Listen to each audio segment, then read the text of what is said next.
What is going on, everybody? Welcome back to the channel. I want to talk about something on this truck and this striped one here behind me.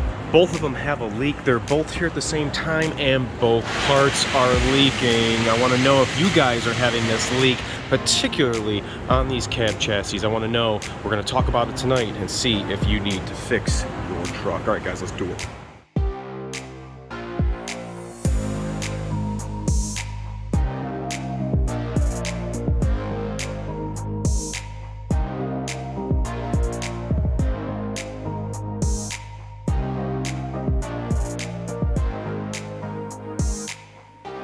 Alright guys, welcome back. Make sure to hit that like and that sub. I got a leak here, and I got two of them. This is so crazy that both are here at the same time. I don't know if you guys have ever had to replace your HydroBoost. Now, this isn't on the pickup trucks. This is usually on, I should say pickup trucks. This is usually on the dualies. The cab chassis all have the HydroBoost, and the pickup trucks use a standard brake booster, which you will see on another truck here shortly.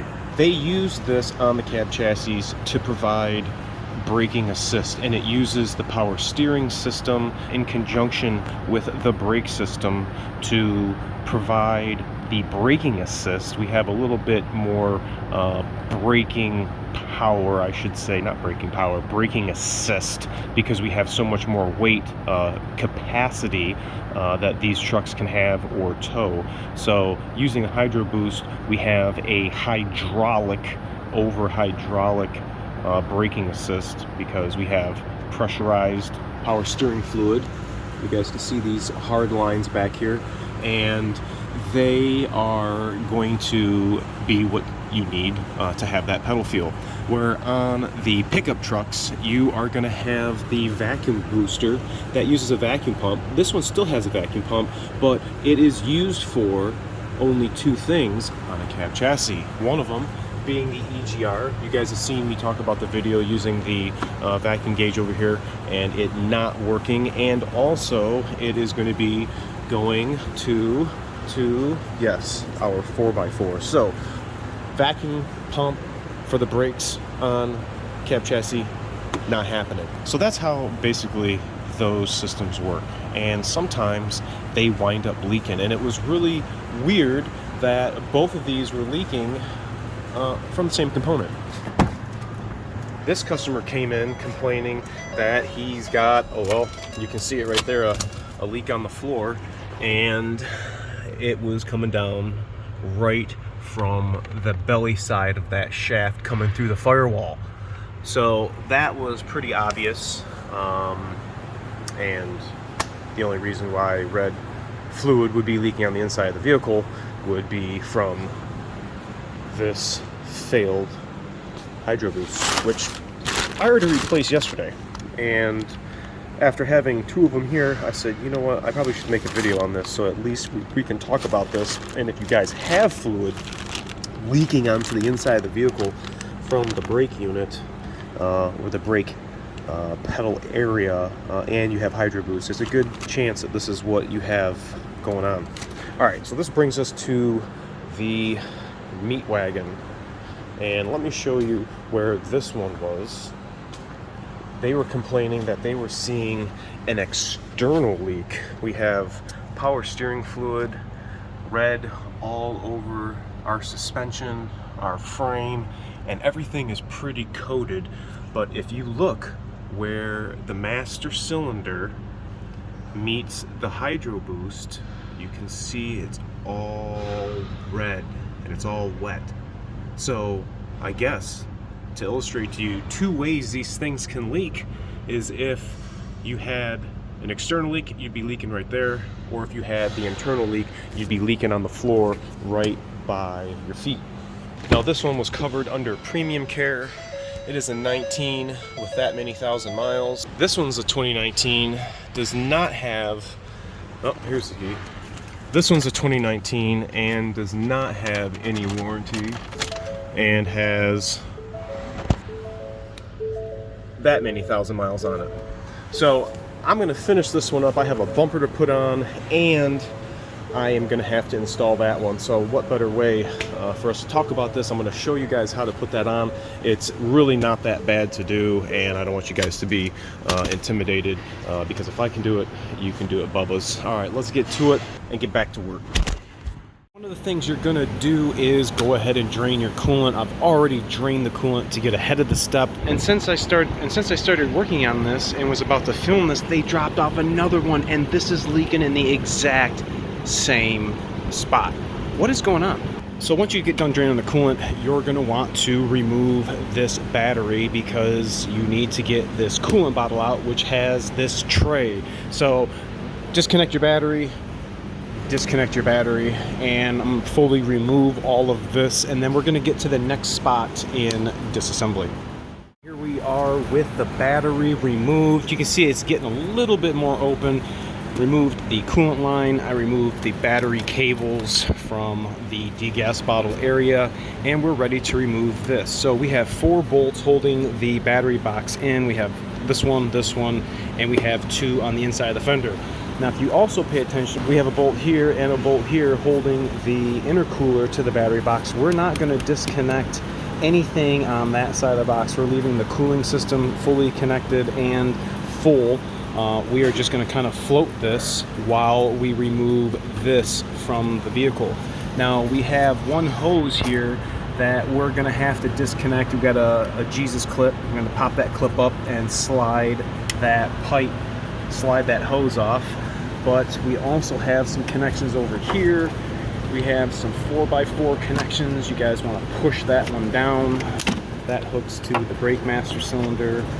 You want to squeeze these 2 and pull this little black thing up. If I can use one hand, I don't think I'm going to be able to get it. But we have that. This one we're taking off, and this line right here. This is going to be dangling down. So, all right, next shot we're going to see this is going to be off and on the ground, and yeah, then we're going to get to the booster. We're getting closer. Degas bottle out. See, I was telling you we're just going to float this, and this is going to be our repair area. Now, we're not going to be disconnecting any brake lines. I don't know if you guys have been asking yourself, you know, we're doing a brake booster. Are you doing disconnecting the brake lines? No, we are not. And the brake master cylinder actually can be disconnected underneath that little rubber thing I have to take off. There are 2 nuts, 14 milli nuts, one there and one there. And this master cylinder is going to come all the way out and kind of just rest in this area. But the HydroBoost lines are tethered via this 13 mil bolt, and it's kind of a little pain to get to because it will hit this brake line once you come out far enough. So you got to kind of weasel your socket on there and maneuver that out of the way. But we are getting closer. Next, the master cylinder is going to be coming off.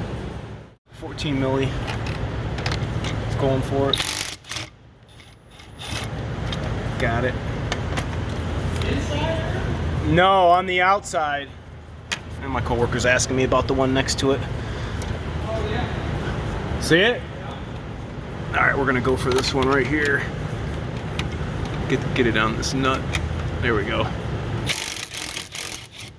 right, I'll stick my paw down in there. There we go. And then we need to get this little guy right here, kind of. Gotta get it out so far, and then you gotta use your hand the rest of the way because your socket kind of falls off of it, but we can get it. There we go. All right, so now this brake master cylinder is, I have to fight this right here. Gotta get that off of it as well. Let's see if we can do this.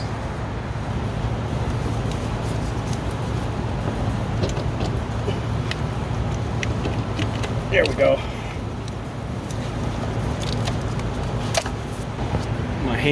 My hand is all wet from underneath here. There we go, brake master cylinder. Look at all this power steering fluid on the back side of here. Look at it leaking. You see that? That's what's leaking on. That's what's leaking on this other squad over here. But that that's pretty much it. Right here we have two 18 mil lines. One's right behind this other one, and we need to pull this rubber hose off, and then we'll be working the 4 nuts on the inside. Let's check it. 18 milli. Oh yeah, she's not too tight. Get it with your fingers. I can imagine if it had more corrosion, it would really suck. Let's get this rubber hose off.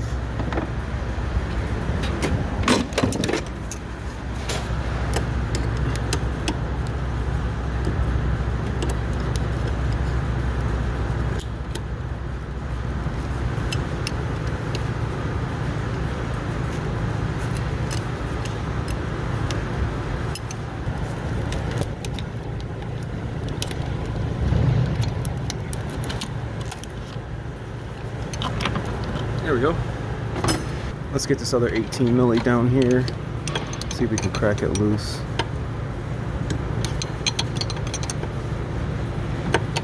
Suppose I should get some shorter wrenches, of which I do not have. I just did one, and I didn't have any short ones. All you gotta do is just get the nut loose, and then here we go. Should be able to just fiddle it right out. It's not that bad to do. I mean, draining the coolant, I think you guys will probably have to obviously deal with that. Get this line out of my way.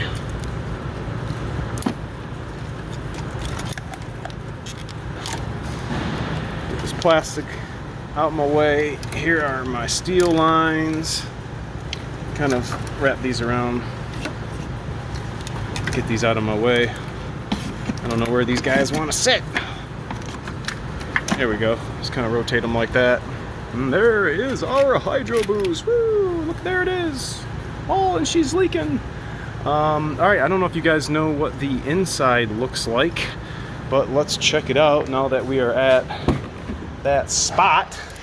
And now it's going to be laying under the dash time and getting that right spot. I know this is going to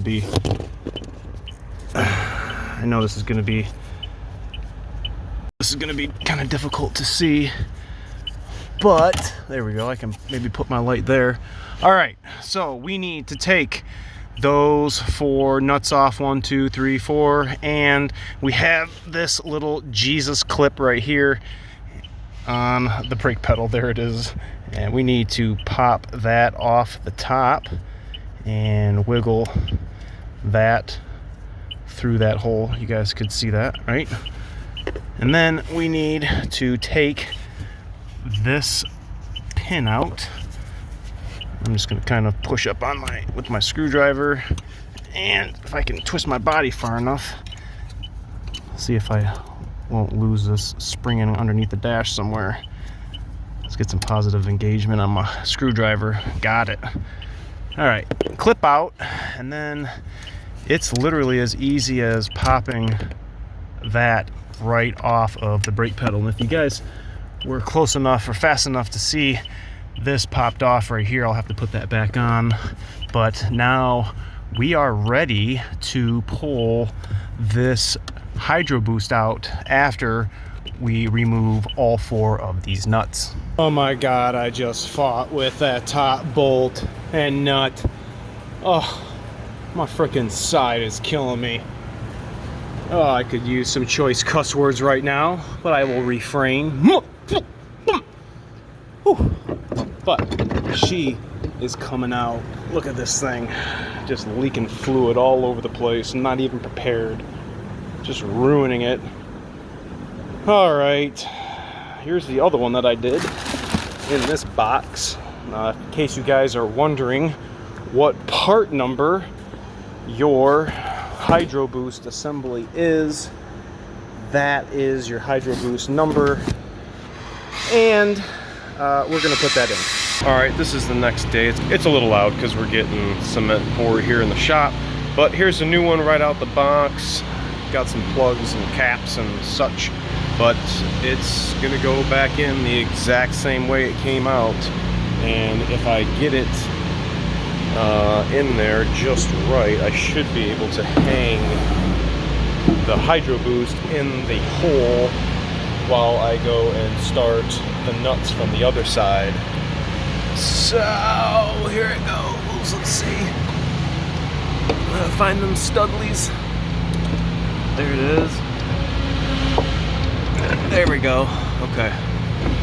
Now remember I showed you those nuts. I'm gonna put those on underneath like you guys saw yesterday, and we'll get this thing fastened all down. It was quite the trickery to get one of the top left studs. It was kind of a pain, but we got it and conquered. So all right, we'll get you in the next shot. Got it in. I don't know if you guys have ever seen my pad, but it makes it laying under the dash just a little easier. Here we go. All installed, clip reinstalled, back to what it looks like. Adjustable pedals, everything work. Now we're gonna go back underneath the hood and contortionist, and we will reassemble everything this way. You guys remember we're going to start with the lines, and then I'm going to put the master cylinder back on, and then the degas bottle. I'm going to fill it up with coolant, and then we're going to start it up and verify that we have any leaks. Well, I'm hoping we're not going to have any leaks, but for the most part this looks dry. We haven't pumped anything yet, but let me get these lines on. We'll get to the next shot, and we will get this back bolted on so that we can start. All right, here we are all back together, pumping her up full of coolant, our new way of dispensing coolant into our vehicles. I don't know if you guys are doing it by the jugs or if you're doing it by what I'm doing, but I'm gonna fill this up and then we're gonna start it. Our fluid level is up to spec, but I am going to assume that is going to drop once we start it, so I will have to monitor that. But yeah, this is sweet. Better than doing the jugs. Alright, here we go. Give it a little overfill. I usually do, and once I drive it and let it sit, she is going to be right there in the min-max line. Alright, here it is. We're gonna start her up. Where's the key at? Right here. Here we go. We got power steering. We got brakes. That's good. Let's check our fluid level. How far down it's gone? Okay. It's gone down a little bit. That is either power steering fluid or you can use regular trans fluid. No big deal. Make sure we have no leaks back here. Everything looks good. Everything looks good. I have to brake clean the top of the booster off on that bolt right there. It was drizzling fluid out of the line as I was going to connect it. Fluid hasn't dropped anymore, but I would say I think that is it. Double check the brakes. Oh yeah. Got fluid. Got power steering. Let's do brakes and power steering. Oh yeah. Oh yeah, we got them both. Let's take one more visual. Remember our leak point right there. And we're not leaking anymore. Alright guys, I'm going to throw this fender liner back in. Tell me what you think if you've ever had to replace your HydroBoost on your cab chassis. I have another one to do right there right after this. So let me know. Thanks so much for watching. Remember to like, comment, sub, share, and I'll catch you guys all next time. See ya!